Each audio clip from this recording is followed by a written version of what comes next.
नमस्कार, जिंदगी मिलेगी दोबारा या खास कार्यक्रमात आपलं स्वागत. मी अमोल जोशी. आज आपल्या भेटीला आलेली आहे सोनाली जोशी. सोनाली जोशी एक आर्टिस्ट आहे, एक मानसतज्ञ आहे आणि सगळ्यात महत्त्वाचं म्हणजे सध्या वाईल्ड लाईफ फोटोग्राफर म्हणून ती महाराष्ट्रामध्ये आधी काम करायची, सध्या ती जागतिक पातळीवर काम करते आहे. विशेषतः टांझानियामध्ये सध्या टांझानियातल्या जंगलांमध्ये तिचं काम सुरू असतं. हा सगळा प्रवास सुरू असताना तिच्या आयुष्यामध्ये कॅन्सर आला. मात्र एखादा स्पीड ब्रेकर आपण ओलांडून जावा आणि पुढचा प्रवास आपण तसा सुरू ठेवावा, तितक्या सहजपणे तिने कॅन्सरवर मात केली आणि त्यानंतर पुन्हा एकदा ती आपलं पॅशन फॉलो करते. तिच्याशी आपण गप्पा मारणार आहोत. सोनाली, स्वागत तुझं आमच्या स्टुडिओमध्ये. सोनालीशी गप्पा आपण सुरू करूया, मात्र त्यापूर्वी एक नजर टाकूया तिच्या आतापर्यंतच्या प्रेरणादायी प्रवासावर.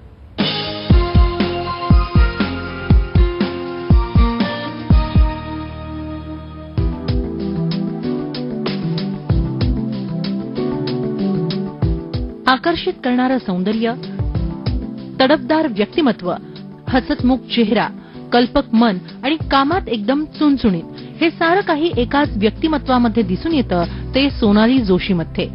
नाशिकमध्ये राहणाऱ्या सोनालीला लहानपणापासूनच कलेची आवड, चित्र काढणं, कलाकुसर करण्याचे धडे तिला तिच्या आजोबा आणि आईकडून मिळाले.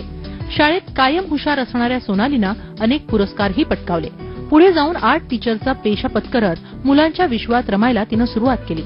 कलेच्या माध्यमातून मुलांच्या भावभावना ती जाणून घेऊ लागली आणि म्हणूनच आर्ट सायकोलॉजी शिकायचं तिनं ठरवलं. त्यातून आर्ट अँड यू या वर्कशॉपचीही सुरुवात झाली. पुढे जाऊन फोटोग्राफी शिकायचं मनात आलं आणि त्यातून वाईल्ड लाईफ फोटोग्राफीकडे ती वळली. त्यातूनच टांझानियाला जाण्याची संधी मिळाली आणि तिथं तिची वाईल्ड लाईफ फोटोग्राफी बहरू लागली होती. सारं काही सुरळीत चाललं होतं. मात्र कदाचित विधात्याला ते मान्य नव्हतं. सोनालीकडून त्याला आणखी काहीतरी अपेक्षित होतं आणि म्हणूनच तिला कॅन्सर असल्याचं समोर आलं. मात्र हे समजताच सोनाली डगमगली नाही. कॅन्सर झाला त्या क्षणापासून त्याच्याशी लढण्याचा तिने पण केला. त्यात तिला साथ मिळाली ती तिच्या पतीची, मुलांची आणि तिच्या अख्ख्या कुटुंबाची. जवळपास ट्रीटमेंटचे 3 महिने सोनालीसाठी खूप कठीण काळ होता. मात्र त्यातही फोटोग्राफीमधलं तिचं मन तिला स्वस्थ बसू देत नव्हतं. ट्रीटमेंट पूर्ण झाल्यानंतरही हातात कॅमेरा धरता येत नसूनही कुटुंबियांच्या मदतीनं तिनं फोटोग्राफी केली. काही काळ गेल्यानंतर पुन्हा एकदा सोनाली जोमानं उभी राहिली. मात्र आता कॅमेरा, मुलांसाठी आर्ट ट्रेनिंग आणि त्यासोबतच कॅन्सरच्या प्रसाराची जबाबदारीही तिनं आपल्या खांद्यावर पेलली आहे. सोनालीच्या या तडफदार कर्तृत्वाला आमचा सलाम.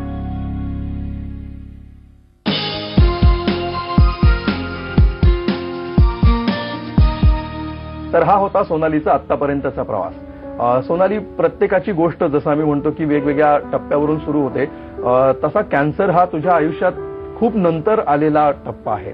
मात्र तुझी खरी गोष्ट सुरू होते, तू नाशिकमध्ये तुझं शालेय शिक्षण झालं आणि त्यानंतर आर्टिस्ट म्हणून एक तुझं क्षेत्र आहे. त्याचबरोबर मानसशास्त्रामध्ये सुद्धा, सायकोलॉजीमध्ये सुद्धा तू काही केलंस आणि त्यानंतर तू फोटोकडे वळलीस.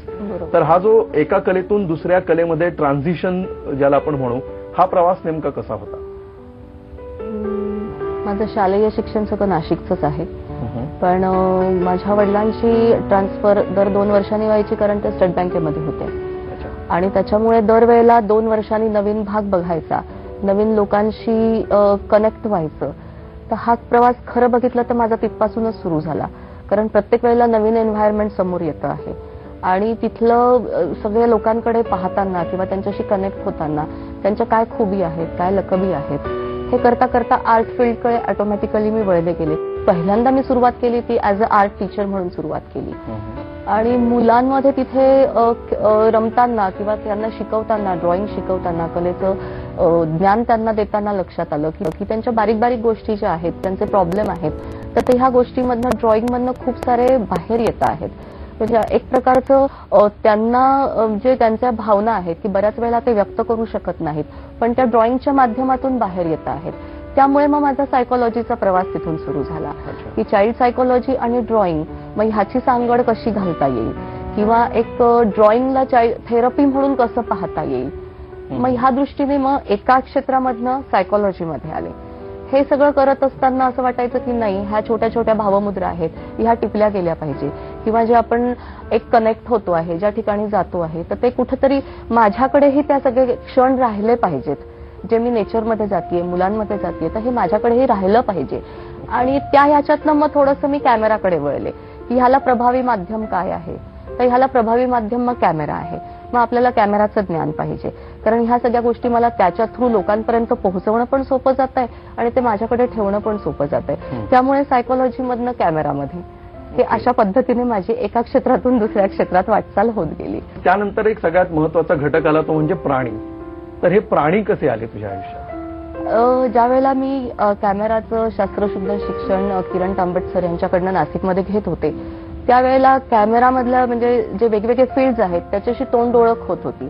आणि त्याच ह्याच्यामध्ये तंझानियाचा मला योग आला आणि वाईल्ड लाईफचं एक नवीन क्षेत्र माझ्यासाठी पूर्णतः ओपन झालं. त्यामुळे कळत न कळत मी ह्या गोष्टींकडे जास्त ओढले गेले की नाही, ह्याच्यामध्ये ऍडव्हेंचरही आहे, याच्यात कमी काम करणारे लोक आहेत. कारण ज्या वेळेला माझं ह्या क्षेत्रामध्ये काम सुरू झालं होतं आणि मी म्हटलं की मला वाईल्ड लाईफ करायचंय, त्यावेळेला पहिला प्रश्न माझा असा आला की तू करणार?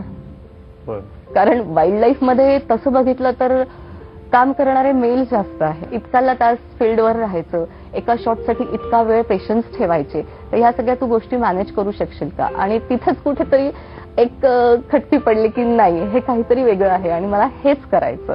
कारण प्रवाहाच्या विरोधात व्हायची सवय ही पहिल्यापासून होती आणि त्याच्यामुळे मग मी हे क्षेत्र निवडलं की ऍडव्हेंचर म्हणजे मला जी निसर्गामध्ये जाण्याची भूक आहे किंवा निसर्गाचा जो एक अभ्यास करायचं हे आहे, ते ह्या सगळ्या गोष्टी माझ्या त्याच्यामधनं साध्य होत आहेत आणि मग मी वाईल्ड लाईफ कडे मग वळले जास्त. वाईल्ड लाईफ फोटोग्राफी ज्याला आपण म्हणतो, जो अगदी सुरुवातीला मी बोलताना सुद्धा वाईल्ड फोटोग्राफी असा शब्द वापरला आणि खरं तर ती बऱ्याच अंशी तशीच असते की सगळे जंगली भाव किंवा हिंस्र भाव टिपणं या प्रकारची फोटोग्राफी जास्तीत जास्त आम्हाला बघायला मिळते. मात्र तुझी फोटोग्राफी ही फक्त तेवढ्यापुरती नाहीये की किंवा प्राण्यांमधल्या भावभावना टिपणं याकडे तुझा जास्त कल आहे, किंवा मुख्य कल तुझा तोच असलेला दिसतो. तर हे कुठून आलं? वाईल्ड लाईफ म्हटलं की त्यातला वाईल्ड हा शब्द ठासला गेला पाहिजे किंवा तेच स्वरूप त्यांचं समोर आलं पाहिजे. त्याच्यामुळे हंटिंग मॅक्झिमम किंवा एखादा प्राणी पकडलाय तर टेअरिंग त्याचं चालू आहे किंवा हे सगळे हिंस्त्र जास्त मला त्यांचं बघण्यामध्ये आलं. आणि कुठेतरी माझी सायकोलॉजीची जोड असल्यामुळे मी ह्या प्राण्यांशी इमोशनली जास्त कनेक्ट होत गेले. त्यामुळे ह्या पार्टपेक्षा सुद्धा मला त्यांचे इमोशन्स जास्त दिसायला लागले. ह्या फोटोग्राफी विषयी आपण अधिक बोलणारच आहोत. मात्र या सगळ्या प्रवासात एक स्टेज अशी आली की ज्यावेळी तुला कॅन्सर डिटेक्ट झाला आणि आम्हाला जसं कळलं की त्यावेळी सर्वसामान्य माणसं ज्याप्रमाणे रडतात किंवा त्यांना मोठा धक्का बसतो, यातलं तुला काहीच झालं नाही आणि तू अगदी सहजपणे तो स्वीकारलास आणि त्यातनं सगळी ट्रीटमेंट तुझी पार पडली. तर तो धक्का कसा पचवला हे आम्ही सगळ्यांना विचारतो, पण हा धक्का तुला कसा नाही बसला हा तुझ्यासाठी खरं तर प्रश्न. कुठलाही आयुष्यामध्ये ऑल ऑफ अ सडन जो चेंज होतो आहे तो जर का तुम्ही ऍक्सेप्ट नाही केला तर तुम्ही त्याच क्षणामध्ये अडकून राहता आणि तुमचं लाईफ तिथे थांबतं. आणि तुम्ही जेवढ्या पटकन तो बदल ऍक्सेप्ट कराल तेवढे तुम्हाला पुढचे मार्ग त्याच्यामध्ये क्लिअर मिळतात. आणि त्याच्यामुळे हे ज्या वेळेला मला लक्षात आलं की कॅन्सर आपल्याला आहे, डिटेक्ट झाला, त्यावेळेला माझी पहिली रिॲक्शनच ही होती की ओके ठीक आहे, मला आता ह्याच्यातनं बाहेर पडायचे काय मार्ग आहे त्याच्यावर लक्ष केंद्रित करायचंय. कारण मी ह्या गोष्टीवर विचार करून मी कितीही विचार केला तरी मला त्याचे कारण काहीच मिळणार नाहीये की हे मलाच का आलं, कसं झालं. हा दृष्टिकोन कुठून तुझा तयार झाला असा, मग पॉझिटिव्हिटी कुठून आली असायची? पहिली गोष्ट ही पॉझिटिव्हिटी एकतर तुमचं थिंकिंग स्वतःचं की तुमचं मन किती स्ट्रॉंग आहे. कारण सुरुवातच तिथून होते. कारण तुम्हाला सपोर्ट करायला तुमची फॅमिली तयार असते, डॉक्टर्स लोक तयार असतात, पण तुमचं मनच वीक असेल तर पहिली गोष्ट तिथेच तुम्ही कमी पडता. सो सगळ्यात महत्वाचा पार्ट आहे की तुमचं मन स्ट्रॉंग पाहिजे. दुसरा पार्ट याच्यामध्ये खूप महत्वाचा होता की तो माझी फॅमिली. मला फॅमिली सपोर्ट हा एवढा जबरदस्त होता की अगदी डिटेक्ट झाल्यापासून तर ह्यातनं बाहेर पडेपर्यंत माझी फॅमिली पूर्णतः प्रत्येक गोष्टीत माझ्या बरोबर होती. आणि तिसरा सपोर्ट मला डॉक्टर्स लोकांचा मिळाला की त्यांनी मला इतक्या व्यवस्थित पद्धतीने सगळ्या गोष्टी क्लिअर केल्या की मला एक्झॅक्टली कुठल्या फेजमधनं जायचं आहे, मला काय काय अडचणी येणार आहेत आणि त्याच्यावर मला मात करायची असेल तर मला कशा पद्धतीने वर्कआउट करायला लागेल. त्यामुळे हा तिन्ही सपोर्ट मला एवढा स्ट्रॉंग मिळाला की मला ह्याच्यातनं बाहेर यायला खूप चांगल्या पद्धतीने मदत झाली. तुझ्या वाईल्ड लाईफ फोटोग्राफीवर काय काय परिणाम झाले, काय काय आव्हानं तुझ्यासमोर होती? सुरुवात अशी झाली की ज्या वेळेला मी ठरवलं वाईल्ड लाईफ फोटोग्राफी करायची, मी सुरुवातही केली तंझानियामध्ये. आणि त्याच वेळेला हे सगळं चालू असताना ऑल ऑफ अ सडन मला मानेवर गाठ आली, लिम्फ नोड स्वेल झाले आणि ट्रीटमेंटसाठी मला इंडियामध्ये यावं लागलं. कारण तंझानियामध्ये मेडिकल ट्रीटमेंट अजूनही एवढ्या चांगल्या नाहीयेत आणि त्यामुळे स्वरूप बघितल्यानंतर तिथल्या डॉक्टरांनी मला सांगितलं की तुला इंडियात जावं लागेल.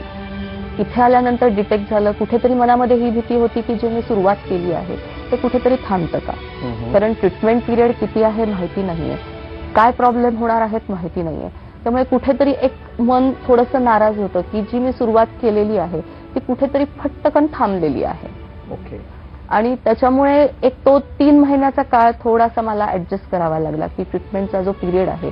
पण त्याच्यानंतर तेवढ्याच दुप्पट जोराने हा विचार केला की नाही, मला घरामध्ये बसून ही गोष्ट शक्य नाहीये. जे मी काम हातात घेतलेलं आहे ते काम मला असं अर्ध्यावर थांबवता येणार नाही. आणि त्याच्यामुळे ज्या डिफिकल्टीज आहेत की ज्या मला फेस कराव्या लागणार आहेत त्याची तयारी मी पहिल्यापासून सुरू केली होती.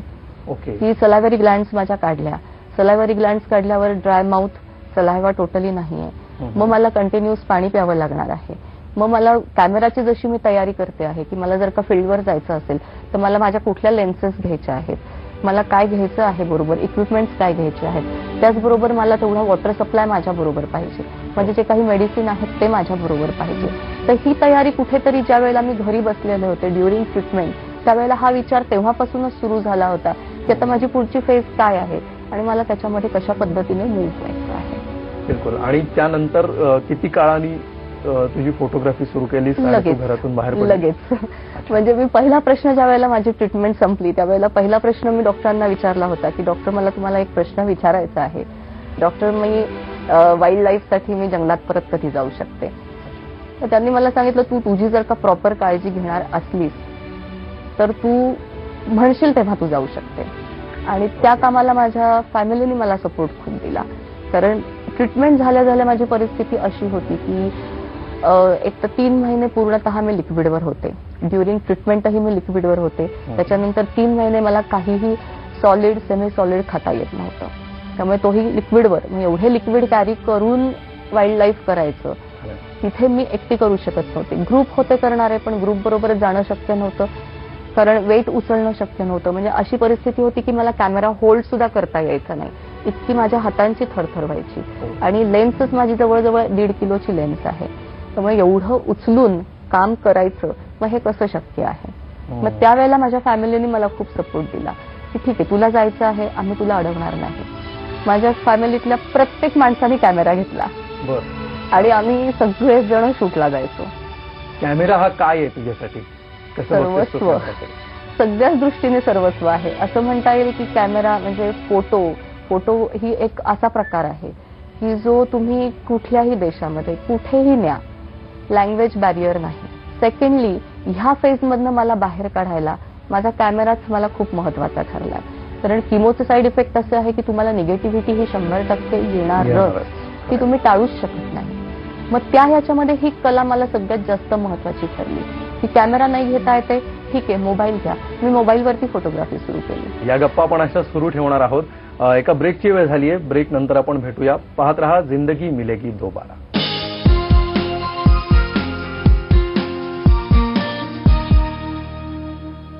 पुन्हा स्वागत जिंदगी मिलेगी दोबारा या खास कार्यक्रमात. आपण गप्पा मारतो आहोत सोनाली जोशीशी. भारतात करणं फोटोग्राफी आणि टांझानियात करणं याच्यात काही फरक जाणवतो तुला? मुळात तंझानिया हे वाईल्ड लाईफचं माहेरघर म्हणावं लागेल. त्यामुळे ज्या क्वांटिटीमध्ये तिथे आजही प्राणी आहेत तेवढ्या क्वांटिटीमध्ये थोडंसं आपल्या इथे मिळायला अवघड जातं. प्राण्यांच्या भावना आणि माणसांच्या भावना याच्यामध्ये तुला काय फरक जाणवला गेल्या काही दिवसांमध्ये, विशेषतः या फेज नंतर तुला त्याच्यात काही जाणीव जाणवली? येस, हा खूप चांगला प्रश्न आहे तुमचा. ऍक्च्युली ह्याच्यामध्ये कसं आहे की दोघांच्याही भावनांमध्ये जर का विचार करायचा म्हटला तर प्राण्यांना एकच गोष्ट येत नाही, त्या खोट्या भावना दाखवणं. अच्छा, मॅनिप्युलेशन येत. येस, म्हणजे माणसांना आपण एक वेळ आपल्याला एखादी वाटली जरी राग जरी आला तरी आपण परिस्थिती बघू आणि तो राग आपण दाखवणार नाही. त्याच्यामुळे बऱ्याच वेळेला मुखवटे घालूनच जास्त लोक वावरतात. फेक वर्ल्ड आणि रिअल वर्ल्ड ह्यातला मला फरक तिथे खूप जास्त प्रमाणामध्ये जाणवला. तुझ्या या सगळ्या प्रवासात साथ दिलेल्या किंवा हा प्रवास जवळून बघितलेल्या काही जणांच्या प्रतिक्रिया आज तुझ्यासाठी आम्ही आणलेल्या आहेत. आपण या स्क्रीनवर बघूया ते काय म्हणतात. दवाखान्यात इतकं पॉझिटिव्ह नेचरनी म्हणजे बोलत होती तिथल्या डॉक्टरांशी, नर्सेसशी, की ते सुद्धा चॅट पडले म्हणे. म्हणजे असा पेशंट आम्ही कधी आजपर्यंत पाहिलाच नाही की इतका पॉझिटिव्ह नेचर घेऊन तो आमच्याशी बोलतोय. हा पेशंट खरोखर वेगळाच आहे. आणि घरी आल्यावर सुद्धा म्हणजे तिचे थिंकिंग इतके वेगळे आणि विचार इतके वेगळे होते की म्हणजे तिला डोळ्यांनी हेही दिसत होतं. म्हणजे म्हणायची ती नेहमी की हे क्षणभंगूर जीवन आहे अगं, लोकांना माहिती आहे हे जीवन म्हणजे हे हा आजार म्हटला की लोक पहिले म्हणजे एकदम लास्ट स्टेज पर्यंतच जातात. जसं कळलं तसं ते अतिशय त्या दुखण्याकडे तिने पॉझिटिव्ह नेचरने बघितलं आणि या सगळ्या गोष्टी तिचं एकंदर पॉझिटिव्ह नेचर या बाबतीमध्ये बघितल्यानंतर आम्हाला सुद्धा कुठेतरी असं जाणवलं की अरे नाही, आम्ही सगळे तुझ्या पाठीशी आहोत, गो अहेड, काय तुला करायचं ते कर, जिथपर्यंत आम्हाला शक्य आहे तिथपर्यंत आम्ही सदैव तुझ्या पाठीशी आहोत आणि आमचे आशीर्वाद सदैव तुझ्या पाठीशी आहेत. I'm really very proud to have her in my life as my life partner, and I wish that she will continue her work and show her creativity, the best creativity to the entire world. I wish her all the best. तिचा स्वभाव जो आहे की एखादं काम हातात घेतल्यानंतर ते पूर्ण करणंच, तो खूप तिला या फोटोग्राफीमध्ये चांगलं हे करून गेला. ती खूप वेळा अशी सांगायची की सर या फोटोग्राफीमुळे मला एक वेळ अशी आली की मी कॅमेरा सुद्धा उतरू शकत नव्हते, पण आज या फोटोग्राफीमुळे धीमे धीमे का होईना की मी परत कामाला लागले. आणि आता तिला आता तर असं कोणी म्हणूच शकत नाही, तिने कोणाला सांगितल्याशिवाय की मला असं झालं होतं असं तिच्या बॉडी लँग्वेजवरनं, बोलण्या चालण्यावरनं कोणालाच माहित नाहीये. आणि स्वभाव असं असल्यामुळे ती पण स्वतःहून कोणाला सांगणार नाही असं वाटतं मला, त्यामुळे कोणालाच माहीत पडत नाही. तर अशा या माझ्या स्टुडंटला भावी आयुष्यात खूप चांगल्या तिने प्रगती करावी अशी मला इच्छा आहे. आणि फोटोग्राफिक लँग्वेजमध्ये सांगायचं तर तिच्या आयुष्याची जी फ्रेम आहे ही चांगली कंपोज व्हावी ही माझी इच्छा आहे. या सगळ्यावर आता तुझी प्रतिक्रिया? डेफिनेटली तो पिरियड असा होता की त्याच्यामध्ये खरंच माझं वागणं तसंच होतं.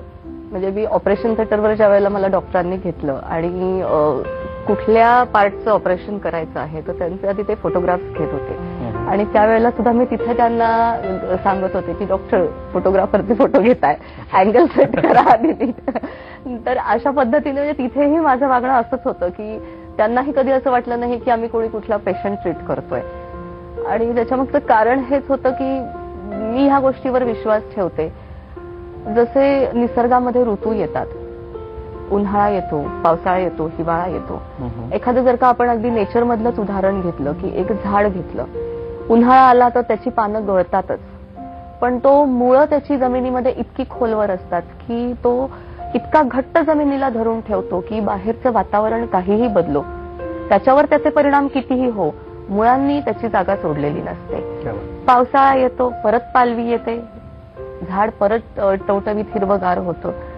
ह्याच्यातनं मला एकच म्हणजे जे नेचरकडनं मी शिकले तेच मी माझ्या आयुष्यात लावलं की मूळ म्हणजे काय, माझं मन आहे. माझं मन जर का घट्ट असेल तर कितीही उन्हाळे आले, अगदी कॅन्सर सारखेही कितीही अगदी प्रॉब्लेम्स आले तरी सुद्धा मी त्याच्यामधनं बाहेर येणार, ऋतू बदलणार, बॅड पॅच संपणार आणि परत मी माझ्या लाईफमध्ये नव्याने सुरुवात करणार. त्यामुळे आता जे कोट्यवधी प्रेक्षक हा कार्यक्रम बघत असतील त्यांना अत्यंत प्रेरणादायी असे हे तुझे विचार आहेत. या गप्पा आपण अशा सुरू ठेवूया. पुन्हा एका ब्रेकची वेळ झाली आहे. पाहत रहा जिंदगी मिलेगी दोबारा.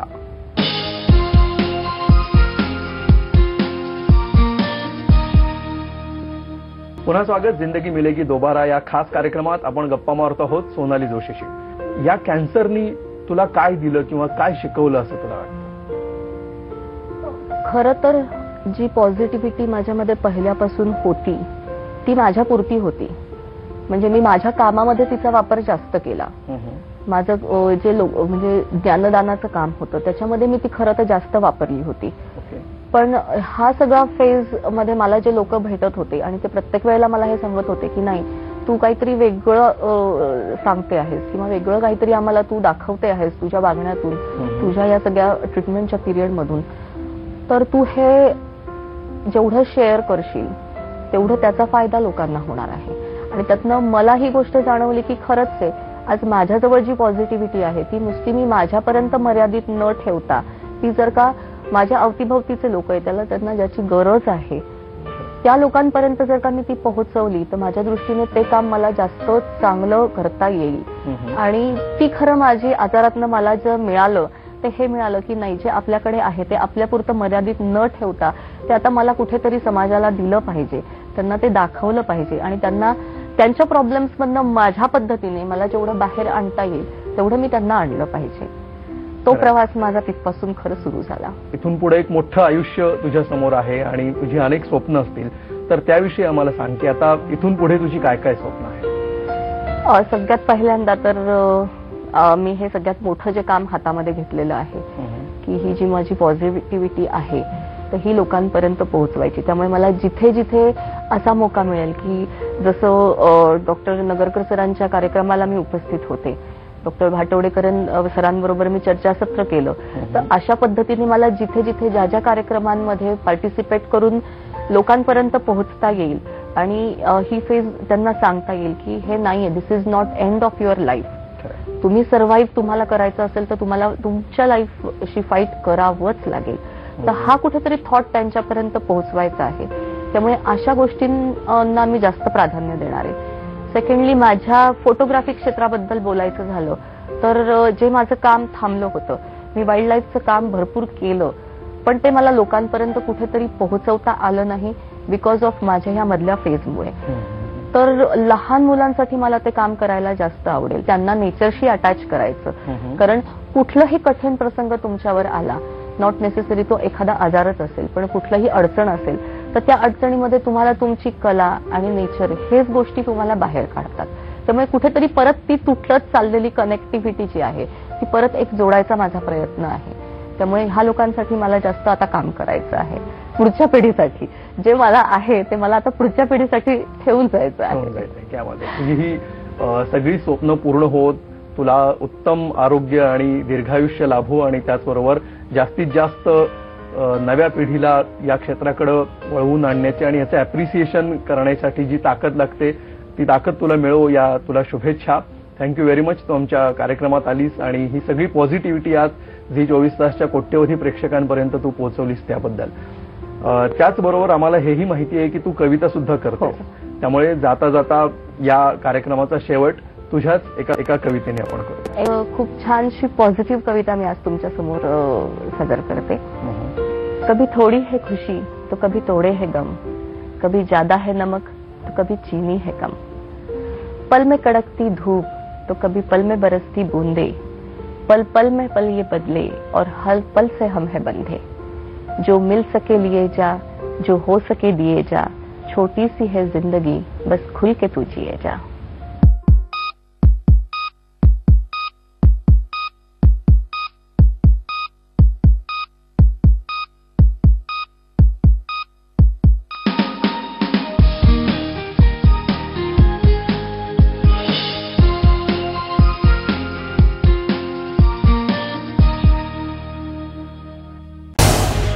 झी 24 तास रहा एक पाऊल पुढे.